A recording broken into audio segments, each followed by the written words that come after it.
आए? नींद लग गई थी मालिक, तो गाड़ी पलट गई है रास्ते में थोड़ा सा। क्या आए? क्या बोल रहे हो? अरे मालिक, गाड़ी पलट गई है, नींद लग गई थी थोड़ा सा। हाँ, हाँ तो मालिक यार, वहाँ थोड़ा सा पैसा वैसा भेज दीजिए, और कुछ उठवाने के लिए वो क्रेन व्रेन भेजवा दीजिए।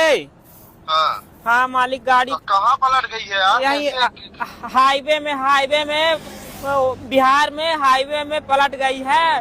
बाकी चोट वोट नहीं लगी है, सब सेफ है। अरे चोट वोट तो ठीक है ना, हम बात कर रहे हो तो जानता हूँ कि नहीं लगी होगी, पर गाड़ी में कितनी चोट लग गई?